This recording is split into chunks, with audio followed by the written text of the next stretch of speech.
Welcome to the premiere episode of Renegade Thinkers Live, a show that promises to be long on marketing insights and short on overhyped buzzwords. We'll be drinking in the latest tactics and the coolest gin. Yep, this may be the only live marketing show that also features a gin tasting. This show is being live streamed via our new friends at Restream, and if you want to drink along at home, today's gin is Letherbee. I'm your host, Drew Neiser, live from my home studio in New York City. And as I like to say on my podcast, hello, Renegade Thinkers. On today's show, we're going to have a conversation about conversational AI. If you don't know what that is and why it's likely to transform B2B marketing, you've come to the right place. We've got two human experts to help you understand how savvy marketers are already using virtual assistants, aka bots, to accelerate the sales process and improve the customer experience. It's exciting, it's mind-boggling, and it's a bit scary. So I, for one, am really glad we have a gin tasting that will be starting in about 25 minutes from now. Alrighty then, let's meet our guests. First up is Rashmi Vittal, the CMO of Conversica, a Silicon Valley veteran with stints at IBM, Oracle, and SAP, and perhaps most famously known as the star of episode 201 of Renegade Thinkers Unite. Rashmi, welcome to Renegade Thinkers Live. Hey, Drew. Happy to be here and great, spending this time with you. Well, some might think you're a glutton for punishment for being being interviewed by me twice in, a matter of months, but we'll let you off the hook here. Hey, you toss a little gin in there and I'm going to show up. Oh, there you go. All right. I knew there was a good reason we had that. Anyway, let's start on a very human note. What makes you happiest in your life? Oh my God, that's deep. I know. I think I need a shot before I get into that question.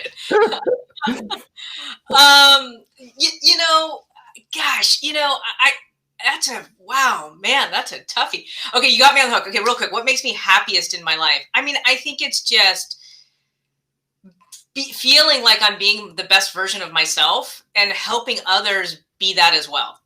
So, holding myself to kind of keeping in check, that don't take yourself too seriously or don't get too intense, like ratchet it down and have some fun, as well as making sure you're doing good things. So, I'm happiest when I feel like I'm doing the things that I know I can be doing and I should be doing that allows me to be my best self. I mean, that's truly true. And then also, I'm happiest when I work out. Let's just be honest. The endorphins kick in and it makes you feel really darn good. Well, that's great. Yeah, and I appreciate those comments. When you think about your career as a whole, this is the renegade question, the toughie. What do you think is the most renegade thing you've done? Renegade as a whole, the most renegade thing I've done. If in the context of as a B2B marketer? Yeah, sure. Yeah. Wow. I really loved what we did last year at the OpsStars event in 2019, where we transformed the room that they gave us into a beer hall, like a tap room. Very cool. And the whole idea was to come in and untap your full, sales and marketing potential. That was the whole idea with an intelligent virtual assistant augmented workforce. And we had the most people in our room. People were coming in, had demos, all that stuff for sure. But it was the environment of a living room quasi gastropub. And people just had fun. They had a tremendous amount of fun with it. A lot of people were hanging around, drinking some good beers. We made sure we had good beers. We had pretzels. We had stuff where people could come, sit down, have community, and talk, shop. And I think that to me was pretty fun and renegade-ish, perhaps. Oh, well, totally. And hearing that story makes me miss a physical event so much. That's one of my favorite things in all of it. And we can connect the dots from what makes you happy, a little bit of fun, and it sounds like drinking, and an event that you did, and it sounds like drinking. Anyway. Oh my God, if my mom sees this, she'll come in. I'm really No, she's a teetotaler, trust me. Anyway, all right. Well, that's a fun and surprising. By the way, this is a live show, and we have prepared our guests, but some things are surprises, and we wanted to keep it that way. So now let's welcome our second guest, John McCrea, who's the CMO of Amplify. Hey, John. Howdy. He's a serial entrepreneur since 1994. John co-founded two companies, Media Spike in 2012 and Ethereal VR in 2015, and joined Amplify in 2018. Hey, John, welcome to Renegade Thinkers Live. Thank you, and apologies. A leaf blower has shown up out of nowhere. You know what? I think we're quieting him down. I think you're okay. You're okay. It's funny. We had a helicopter flying over our apartment building here in NYC. So, anything can happen on a live show. But you were expecting, I know, a question, but not this one. My question for you is, why do you think the world would be better off if women ran everything? Well, that's a great question. Certainly, when you look at the mess that the country is trying its best right now to transition out of, there's an awful lot of thanks for the leadership role of women in exercising their vote wisely. I'm absolutely in love with the Prime Minister of New Zealand. Yeah. It just, she's an amazing lady. And whether it's Andrea, it occurs to me, and I'm sure others, that there are some just outstanding women leaders in the world, and we need more of them. All right. Well, that is a good subject for the two of us. But let's talk conversational AI. And Rashmi, why don't you come back in? Thank you, Melissa, for that. We're really testing Restream here. John, can you give an example of how one of your clients is using conversational AI? Sure. It's as you know, we've been very involved in the 2020 election cycle, applying conversational AI to do voter engagement at superhuman scale. And there's so many examples there, but one in particular that I think is quite pioneering is, you may have heard of this organization, Vote Vets. They've been doing some great ads this election cycle and really great work. And together with them, we pioneered using conversational AI to do virtual canvassing in battleground states. And that was a way to find either, in fact, we were looking for undecided voters who could be potentially persuaded. And that was all done through conversational AI, and then with a seamless handover to a human volunteer.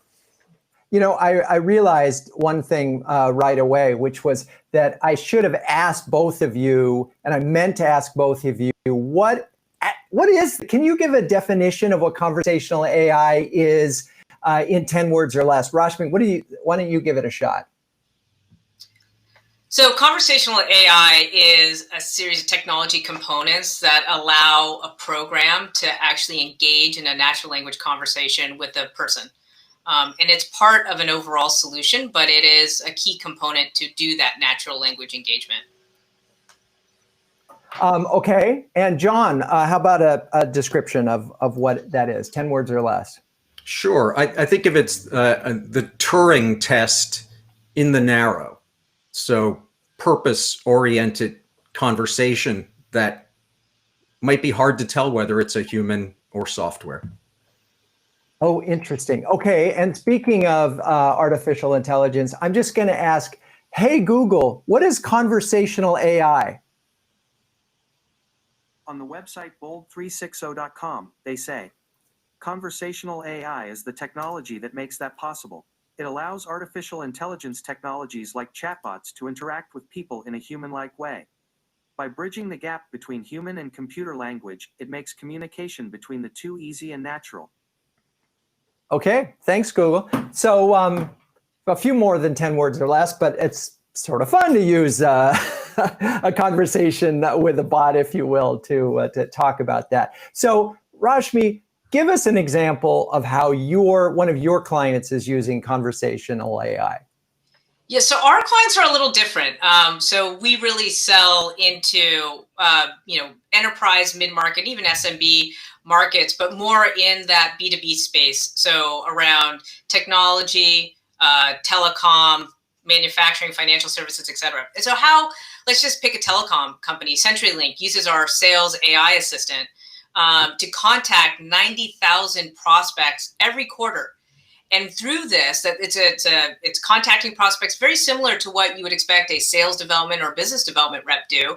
It can actually begin the engagement with the lead or prospect. It will send out a different personalized email with every cadence. It will persistently do that until it receives a response back. When it receives a response back from the prospect, it can easily understand and decipher what's being said, what is the intent or the request within that response, and then it will craft a message in kind appropriate to its understanding and send it back to the prospect. Now, that could be the prospect might say, hey, I'm sales ready. I'm ready to have a conversation with sales. It might say, hey, come check back later. I'm not really ready. It might say, hey, help me learn more. In any one of these cases, the IVA, the Intelligent Virtual Assistant, which is not a bot, and we'll get into that a little later. Good, thank you. Intelligent Virtual Assistant will actually take the right action and send the right email back to the prospect, and it will notify the rep that owns that contact and account, and it knows that because it has direct integration into your CRM. So it will do a lot of things. It's a very busy bee, but what this has been able to do with CenturyLink is identify over 30 to 100 qualified hot opportunities each week for them that has resulted in delivering an 8-to-1 ROI on a monthly basis. So just imagine that. You take something like 90,000 of these prospects, you're able to work them. You're getting 100 hot qualified opportunities. These are people who are raising their hands saying, I'm ready to have a sales conversation.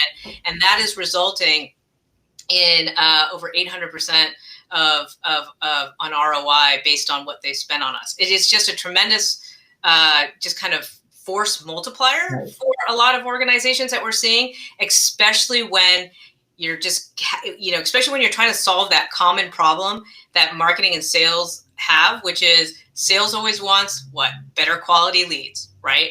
And marketing feels like they're sending it to them. Well, the only way sales will accept those leads, or at least have a better likelihood of accepting those leads, is if they're actually raising their hand saying, I'm ready to have a conversation.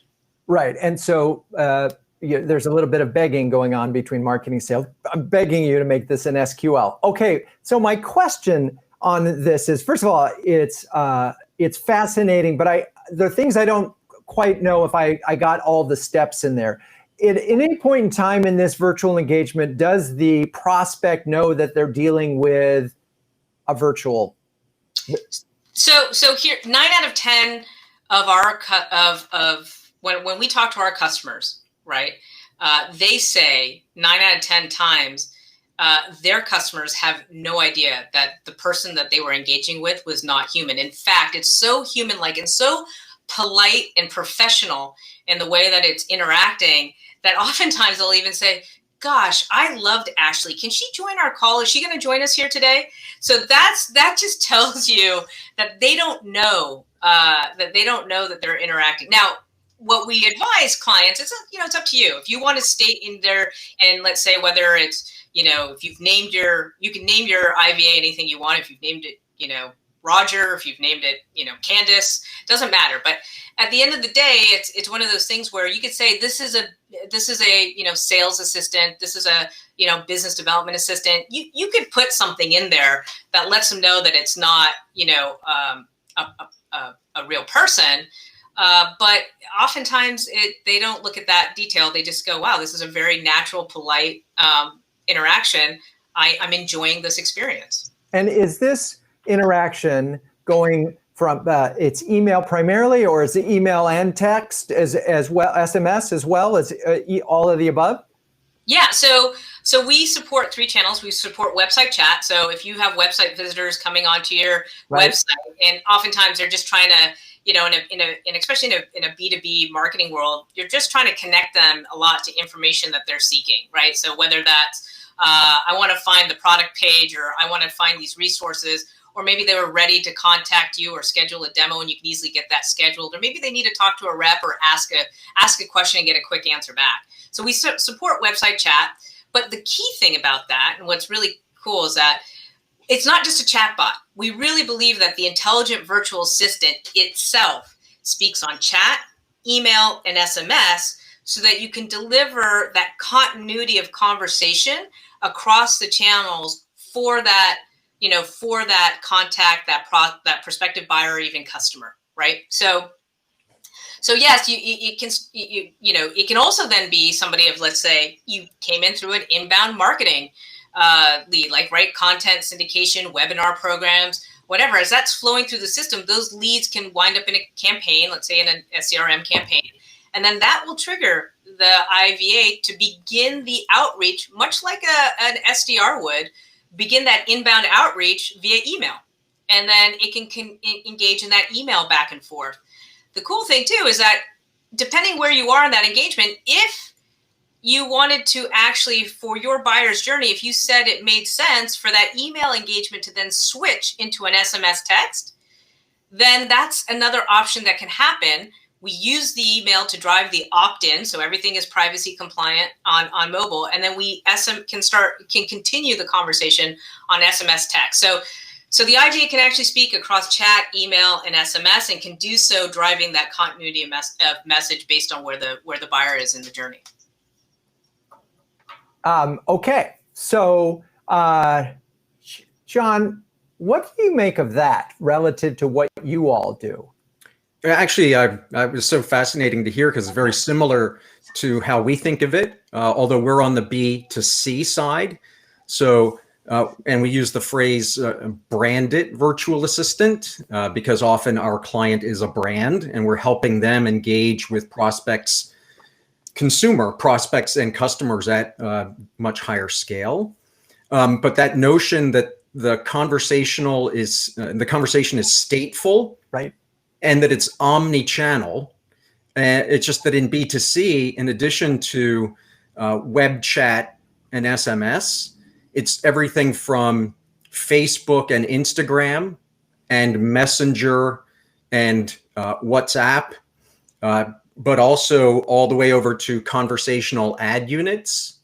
And now with Google Business Messages to conversations that can arise out of search or maps that have continuity. Okay, so you wrote an interesting article. I think you just published it yesterday, and I love this line. It said, "The first 10 billion engagements are the hardest." And I had to laugh because that's a lot of engagements, John. It really is, and I've used that to frame the idea that conversational AI is hard. It's just now crossing into the mainstream, and we've had to overcome a significant chicken and egg problem, which is machine learning is at the core, but machine learning has become so successful now in the world of AI because of the existence of large data sets. So for image recognition, if you have a large number of photographs that you know what they are, you can train the AI on that. In conversational AI, ideally, you would want to have a large conversational data set, but most NLP engines have been trained on book prose, which is to say perfect spelling, punctuation, sentences. And what we see in B2C messaging-based communication is a lot more vernacular, slang, emojis, misspellings. So we had to build our own NLP engine that could be really ideally suited to that. Got it. And my question for you, we just put the link to John's article in the notes there. So Rashmi, to get your system to work, did you need how did you get enough information into the system so that this virtual assistant was really smart enough? Yeah, and so, not unlike John's situation, I mean, we've been around for, 12, 13 years, right? So we've had the benefit of having, hundreds of millions of interactions flowing through our system, which has just really created robust AI, data models in our platform that allows then our IVAs to perform with really a high degree of accuracy. We have a 98% accuracy rate in the way that we comprehend and take action on any messages that we're receiving. And so that's really high. And in fact, I would submit that that's higher than your average sales development rep in terms of, the level of accuracy and decision making that it's able to do. So that's really important. There's no doubt that you need to have a data-rich backbone of the various interactions feeding your systems. And I think with the focus on the use cases that we support, we've been able to really get that kind of that groundswell of input, the data input into our system, so that it can be that accurate. So if I'm a BDR, that's brand development rep, should I be looking for a new career? So BDR, a sales development or business development rep. Well, so you tell me which one should be is going to be replaced by your Ashley, the virtual assistant. Yeah, so it's going to be that inbound SDR. They better get on that AE track pretty fast. But in all seriousness, yeah, I mean, I think where you see this going is I've always said what can be automated will be automated. It's just a matter of time. And what we're finding is that the whole pursuit around lead qualification, really finding whether those leads are sales ready or not, especially on those inbound leads, is something that we're really doing well. Now, to the point of what we're seeing is, are we right now entirely replacing SDR or BDR teams? No, we're not. What we are seeing, though, is that, and we're not suggesting that either, what we're seeing is that instead of having to hire those 10 SDRs that you think you need to hire, maybe you only need to hire 4 or 5, and one IVA will cover the rest, right? And so that really creates a different dynamic within how you're thinking about your sales workforce in the future. Because if this is able to serve up more, then you just need more people to take it on the receiving end and push it down, from that SQL all the way to close one. So when they need to talk to a human, there is a human to be talked to. So Gabby Zeiderfeld, a CMO that has been on Renegade Thinkers Unite and is in the world of emotional intelligence, asks that, and I have to read her first question. Hang on, let me pull it up. She first question was related to the fact that AI is transactional and lacks emotional intelligence. First of all, do you agree with that? And second of all, how do you fix that? I think it's comes down to what is kind of a new job title, which is in this world of conversational AI, the UX design challenge is fundamentally different than what a generation of web designers have become so good at. So this emotional intelligence piece of it really is fundamentally about design. That's understanding where are you likely to get friction points. How can you phrase answers to that give the equivalent of empathy while in the absence of actual emotion? So, Rashmi, what do you think? Is AI just it doesn't have that emotional intelligence, and is that a limitation? Well, like anything else, I think the emotional intelligence can be programmed and built into the AI models. And so it takes time, and it takes a lot of testing to make sure that the nuances of the language don't get misinterpreted. But I don't see any reason why you couldn't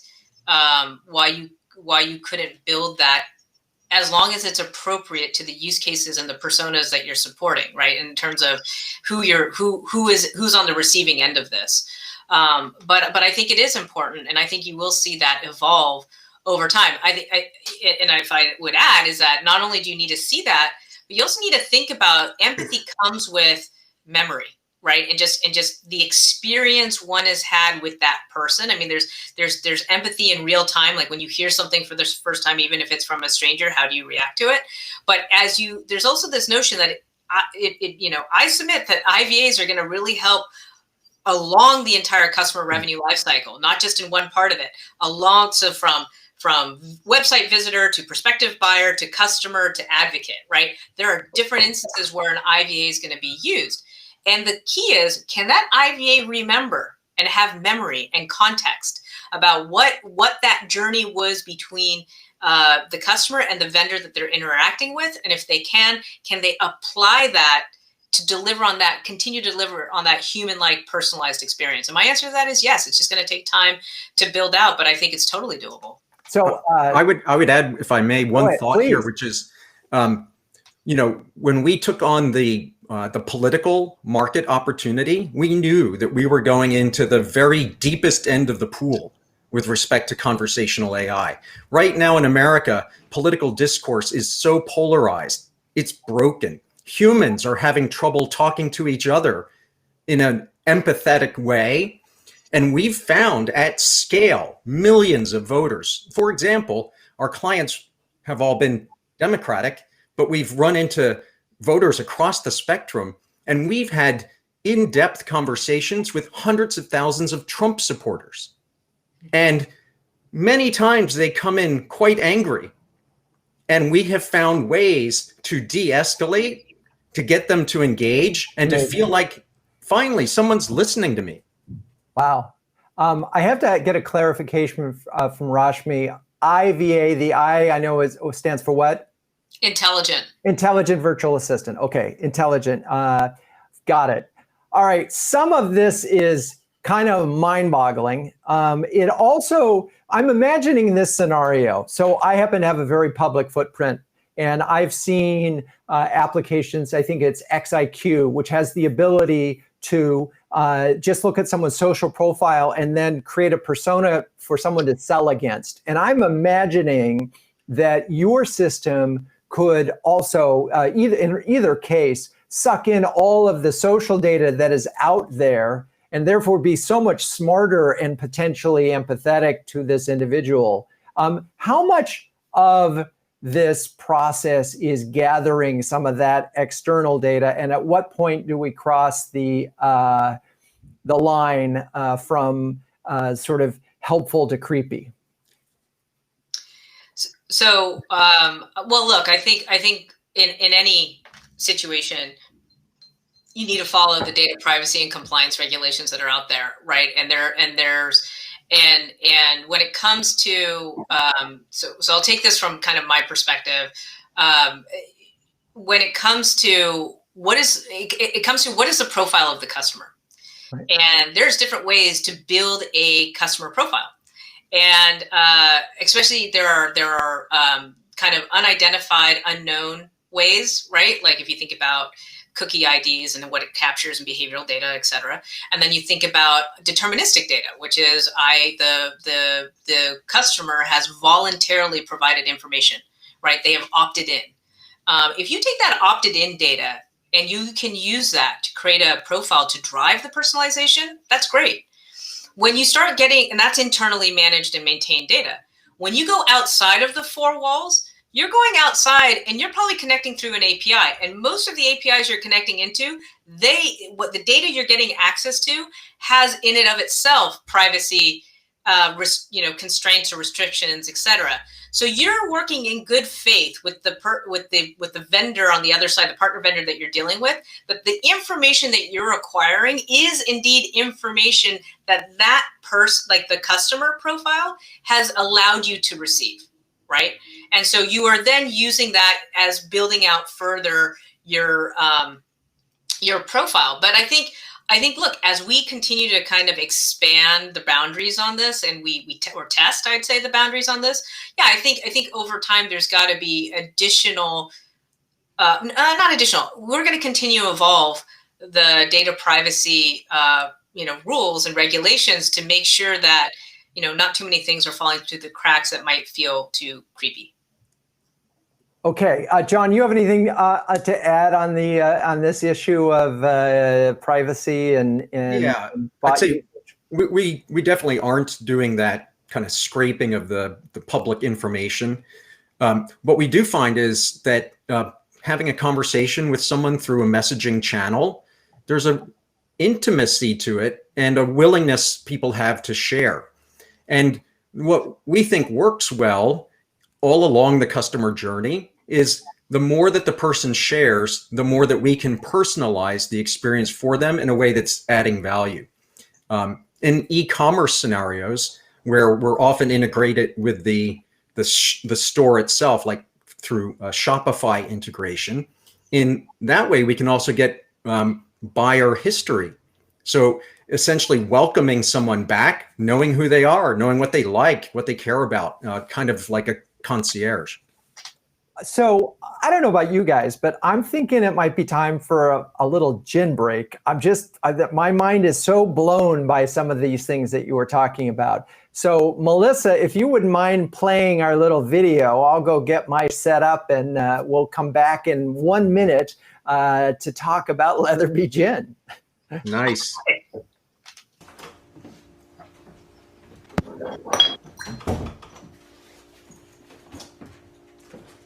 Alexa.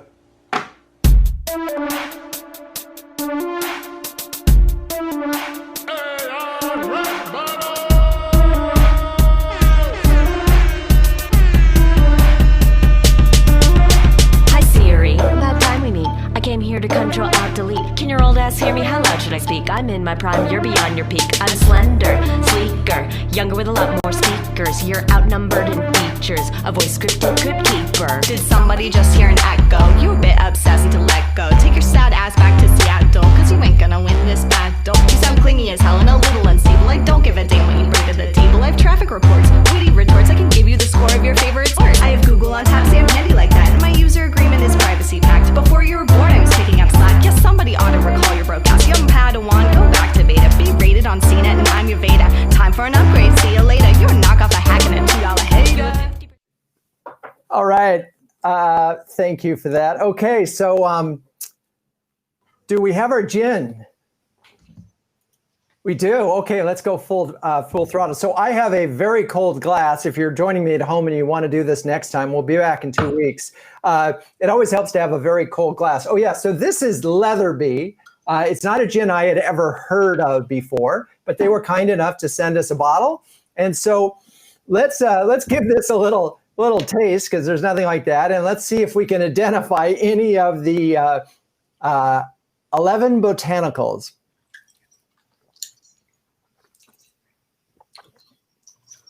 Actually, you know, they were right when they said you could just drink it with just drink it. Just with it's very different. Yeah, it is. It's what I would describe as, I'm going to put one ice cube in mine.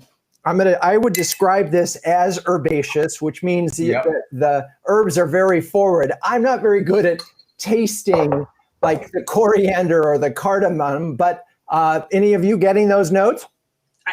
I feel like I'm getting. Well, I didn't read the notes, so I'm just going off those. Ooh. I feel like I'm getting some lavender. It could be. I mean, I'm getting now the coriander, but hey, Maya, what the heck is cubeb berries? That's one of the things that this join us for a second and tell us what. Hey, Maya. Hi guys. Cubeb berries are the fruit of the Indonesian tailed pepper, and for reference, they look something like peppercorns. Wow. Okay, so thank you for that, Maya. I'm getting the cardamom. Good. Yeah. I don't know if I would know what cardamom tastes like. It's actually in the nose. All right. It's more essence. Are there pine needles in this? Is there like more of I feel like a very forest floor. Well, that could be juniper. I mean, that could just be juniper. Yeah. Oh, pardon me while I do a little shaking. That is, by definition, by the way, gins have to have juniper and that needs to be sort of the dominant flavor. That's just sort of what a gin is. It doesn't have to be made of the same grain, but it needs to have juniper. So that's There it is. See, I am not a gin. So I will totally profess I am not a gin drinker. My martinis are vodka martinis. But I have to say that when I just taste it, because I put it in my club soda. Sorry, it's not neat. I put it in my club soda. It's actually pretty tasty. I could actually not just only tolerate it, but it actually is quite lovely. So, you know, I get a little oxychloroquine. Well, so there's another thing in their notes. They used a word. If you put a few drops of water in it, you looch it. Looch it. Looching is evidently a thing. I did that. And it turns a little bit white and cloudy, which is kind of cool. And sure enough, it did it. This is my martini, and it does it. All right. Very cool. Thank you, Letherbee. That was awesome. If any of you happen to try it, it's like 96 proof. So go easy, folks. He says to himself. All right. So we're back, and we're talking about, first of all, John, I feel like yours is more of a bot, and Rashmi, you've corrected me and called this a virtual assistant. Is there a difference between a bot and a virtual assistant? Well, first of all, bot's a terrible word. Oh, thank you. Well, that's a bad word, but okay, fine. It's a word that's gotten worse since the 2016 election. Now associated with Russian bots and trolls. I think also, chatbot is a term that evokes technology from, 5 years ago or something like that. Very simple things that are more tap oriented and which fundamentally don't do natural language processing. So I think, we're a generation beyond that. And we're now with conversational AI climbing out of the trough of disillusionment from the chatbot era. Got it, I think. Okay, so I am not allowed to use the word bot for the rest of the show. Perfect. Okay, I just got notification. This is a live show. This is the first time we are using Restream. We're streaming simultaneously to LinkedIn, Facebook, and YouTube. Wow. YouTube is now live. It wasn't initially for whatever reason. So we're live on all three channels. So be smart for the rest of the show. What if you were to, let's face it, probably a bunch of marketers are listening now or will tune in later on. What do you think are the most effective ways that marketers aren't using the tools right now that they should be? And let's talk, I know that, John, you're a B2B marketer who sells to B2C organizations, but we'll start, Rashmi, with what are they missing? Why isn't everybody doing this right now? Well, I think it's a great question. I think there's a lot of confusion in the marketplace. Look, if you look at the Lumascape and the MarTech stack, there's 5,000 different vendors. I mean, it's daunting for marketing leaders to figure out how do I stitch together the right tech stack to support my business. But that being said, time in and time out, again and again, it always comes back to this issue of I don't believe, these are marketing leaders are saying this, I don't see the return on the marketing investments I know are good and I'm making, right? And sales leaders going, I'm just not getting enough pipeline to help me close my deals. It's how many of you have your weekly pipeline calls and forecast calls where this is the conversation, right? And then you go scurry off and have your side conversations with the leaders to figure out how am I going to fix this? Well, what if you could actually surface more sales-ready opportunities earlier and faster in your sales cycle such that your salespeople can focus on those, right? And it's tough because here it's taking technology, but it's also working alongside people to determine is this a qualified opportunity or not? And so I think it's just something where from a marketing leader perspective, they've got to get their head around, because then it could start solving this chronic problem that they keep seeing. And then from sales leadership's perspective, hey, look, what the pandemic has taught us is that sales people need to be digital first. They have to be digital first now. Gone are the days where you can go have a beer and close a deal, right? You could have a beer, it's just now through Zoom. And so But being a digital savvy salesperson is going to require more than just getting on a Zoom call. And what it's going to require is actually being able to augment your sales teams with these type of intelligent virtual assistants or these AI technologies to help bring them more pipeline into the fold. And if it's a higher quality pipeline, then they'll have a better chance of closing it. And that's really kind of the thing, I think, both from the marketing side and the sales side. Here's one anecdote. We always run, when we run events and we survey the people who've attended. Even I just came off of another event, people attended. You know what always the top 5 topics that comes up is how can I drive better marketing and sales alignment? Well, here's a tool that can actually help you do that if you implement it along with your people and your process, and it's totally feasible to do. Wow, we're going to solve all the problems. It's funny, I suspect if I were starting a B2B marketing organization from scratch, which was well funded, and I was in Silicon Valley, I would start with an IV, right? And I wouldn't even hesitate to it. The challenge I imagine you're facing is the one that Brent Adamson talks about is the simple sort of the pain of change versus the gain of change. And they can't see the gain of change relative to the pain of change. So, John, how does that, what slows your prospects from, taking the leap and adopting your technology? Yeah, I'd say that, to really push conversational marketing is AI-driven conversational marketing is a little bit of an evangelical sale at the moment.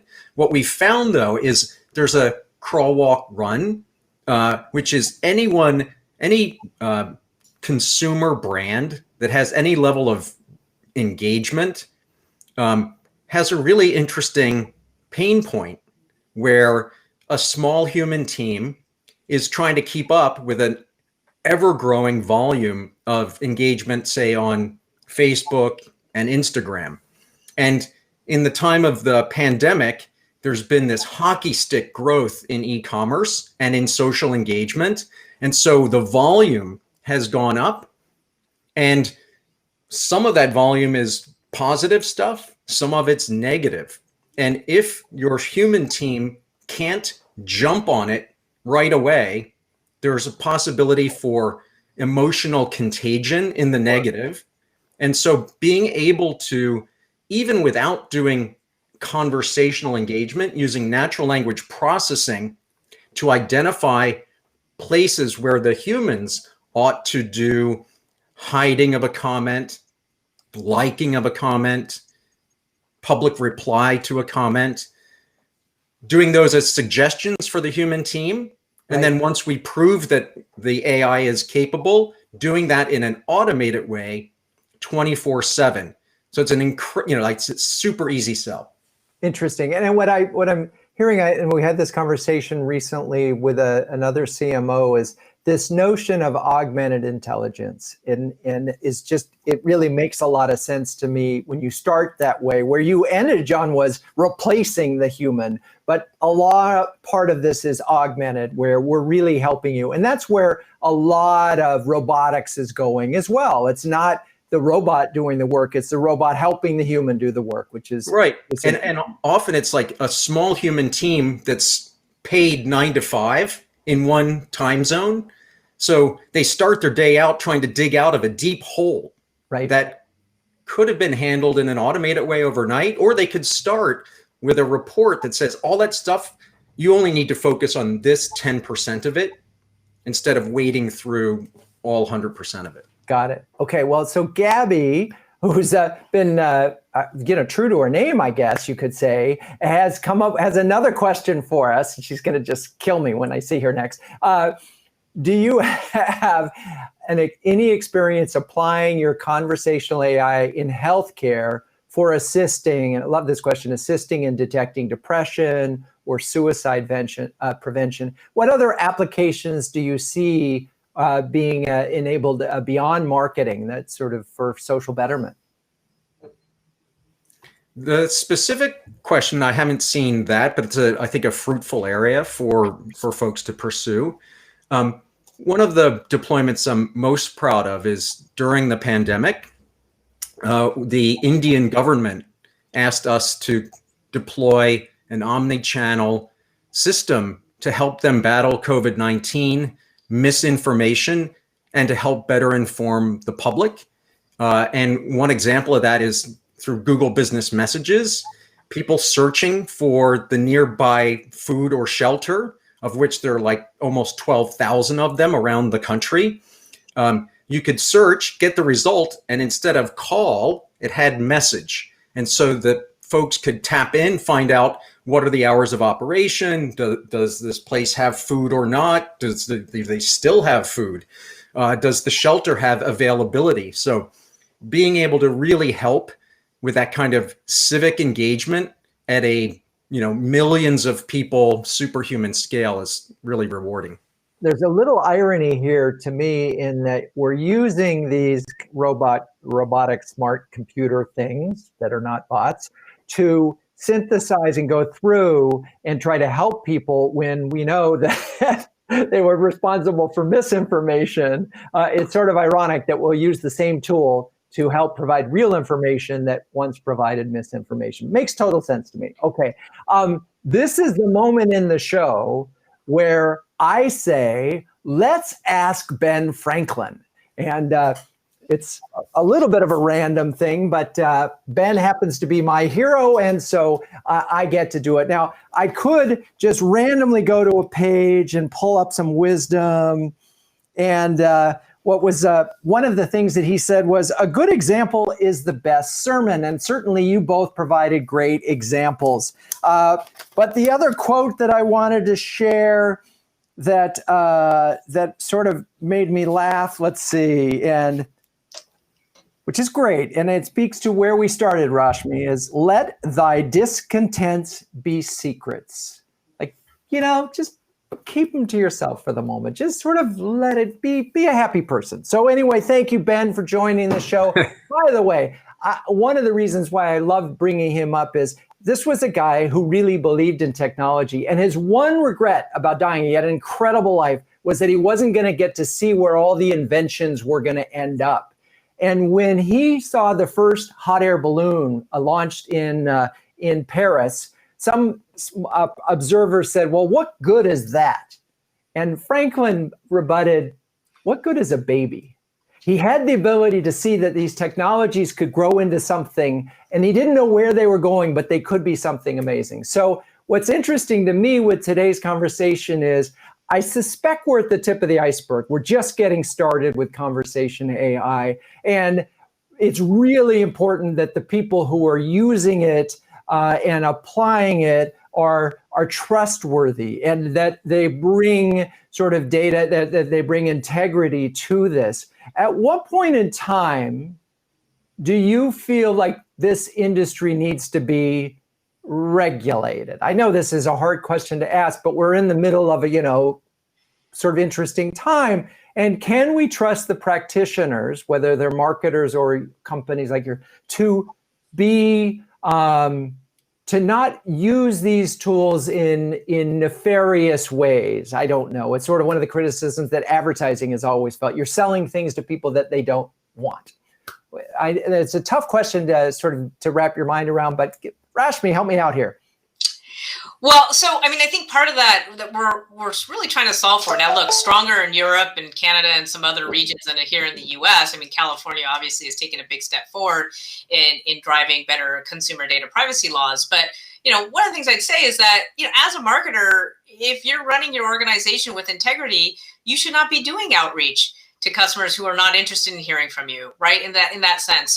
So there are different tools. Again, if you use technology to aid you in this, there are different tools to keep you in check. So have they opted in? Do you have that consent? Are you managing that consent?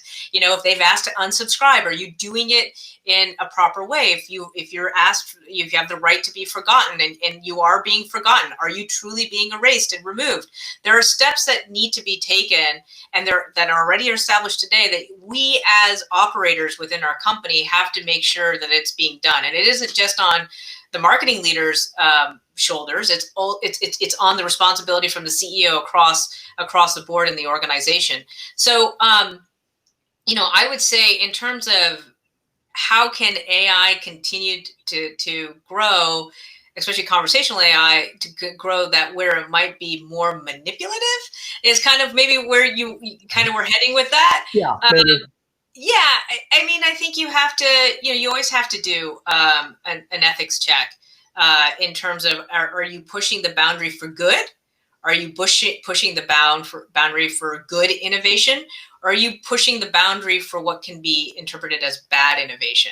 And so is there a silver bullet, one answer, way of determining that? No, you have to sit down and evaluate what it is you're doing. Like some people may even think, well, hey, if I'm building empathy and emotional intelligence into my AI, is that now considered manipulative? And I would just say, well, if you're expecting that experience from a human to human interaction, why shouldn't you expect that experience from a machine to human interaction? Interesting. John, what do you think? Yeah, it's an interesting question. Obviously, bad actors could, wreak havoc with any new technology, this one included. I think for the most part, on the business side of things, existing laws probably are good enough. I think sometimes when we try to regulate a new technology too aggressively, it doesn't allow for some of the best kind of experimentation and blossoming. The idea that I think California law has it that they really want to be clear that every interaction is with software, not with a human. And it's not clear to me that ends up benefiting people. Yeah. It's funny, as you're thinking about this, I'm thinking about my most recent experience with, I'm going to call it a bot. I don't know if it was Resist Bot or Vote Blue or whichever one, but I actually found it a really good experience. It was one of these where you got a text and then it said, hey, opt in. And then, no, I'd already opted in. Then it said, do you know who your local so-and-so is? Do you know where your voter thing is? Do you know? And it asked a series of questions and then gave me lots of good information and links that were extremely helpful. And I think we're at the point where there are enough people out there who just want to Google something and find the answer, right? They just want to get the answer. And virtual assistants that can get the answer the same way that Google can get you an answer is really actually a very helpful act. And I think that as long as we're thinking about how are we helping our customer or prospects in their use of their time, then it feels like we're in very safe territory. Okay. Yeah. I mean, our thesis is that we're living in a messaging first world. Our customers, our prospects are, and our engagement tech stack hasn't kept up with that. So we're still offering people to phone into a business, and it's often a terrible experience. People would like immediate self-serve that's respectful of their time and that allows them to communicate through the channels that they want to use. Yeah, it's funny you should say that. And I want to go human to human for a moment. I want you both to sort of say, you've got, Rashmi, I think a lot of folks, when they think of conversational AI, they think of drift, because I think they may have even started that language. I don't know. And I'm curious, why is your conversational AI awesomer? You have 1 minute. Well, first, oh boy. Okay, so first off, we actually been at this since 2007 is when we were founded. So I like to actually think we've pioneered and this category around intelligent virtual assistants, where very honestly, conversational AI is a piece of it. The very reason why we don't call it a conversational AI platform in an intelligent automation platform, because you need conversational AI, you need deep learning, you need process automation, you need a lot of pieces working together for it to truly be a human-like interaction and experience, and then for it to be able to actually take the appropriate action based on that interaction. And so I think John was mentioning this before. There are simple chatbots that are tap oriented that have very little, conversational AI or natural language understanding to it. I would say that some of these website chatbots are growing in their ability to handle it, but it's really rudimentary. And what they really are, especially on website chat, which again, that is website chat, our IVAs talk along website chat, email, and SMS. That is something where it's really just like an intelligent router. It's really trying to route you to the information you seek. So that's where it began. I think this space, though, is going to get really crowded in a hurry. I think I'm getting tired of being compared to chatbots over on the contact center customer service side, because that's where this really began on that side of the house. Right. And it's now, okay, now let's move this to the front office and really talk about how marketing, sales, and customer success teams can do this better. But no, this is the other thing I say. First off, not all chatbots are created equally. One, so if you're evaluating a chatbot that is single communication channel functional, do your evaluation. Two, not all of them are AI driven. They might slap the tag of AI on it, may not really be AI. And three, you have to ask, are you meeting your customer at the moment of when they need you along the buyer's journey? And it should be a multi-channel experience, because your buyers are interacting with you multi-channel. So that's why an IVA is really important to be able to do that. And then the context and the language, understanding those intents and requests are not easy. Here's another thing too. People don't know this, right? A lot of people think chatbot, oh my God, I got to go into some 6-month, year-long deployment cycle. I've got to build this thing from scratch. One of the key differences that we provide is the fact that we've pre-built this all for you. So when you deploy an IVA, which you can do in just a matter of weeks, you're getting the knowledge of the over 3,500 IVAs that came before it. And so you're getting it trained on day one, ready to go. You don't have to write, no coding involved. You don't have to write a single conversation. You get a very deep conversation library that comes with this IVA. And so you're saving yourself a ton of time and a ton of resources. We always say, kick your playbooks to the curb. You don't need to have a playbook, a manual to tell you how you have to configure your chatbot and write your scripts. Like that, is something that we've been very focused on, trying to cut down that time to value in our IVAs. All right, we're going to kick our playbooks down to the curb. Okay, John, last licks on, 1 minute sort of what opportunities, who would you love to have call you tomorrow as a result of watching this show? Let's just go there. What's the ideal customer for you that will call you? Really, any high engagement consumer brand can get benefit right out the gate. Okay. So Red Bull, if you're listening. Let's go get Red Bull. We'll tag them in the notes and say, you guys need this and you need it right away. All right. John and Rashmi, you guys are great sports. I'm so grateful for you to be on the show today and be on the premiere of Renegade Thinkers Live. Join us next week. In 2 weeks, actually, we're going to be talking about B2B influencer marketing with Neil Schaefer and Amanda Russell, 2 authors on the subject and experts. But again, thank you both. And then let's, hey, Melissa, cue the music.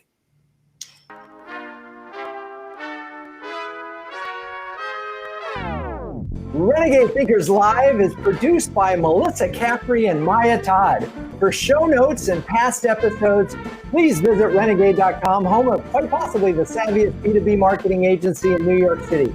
I'm your host, Drew Heiser, and until next time, keep those renegade thinking caps on and strong.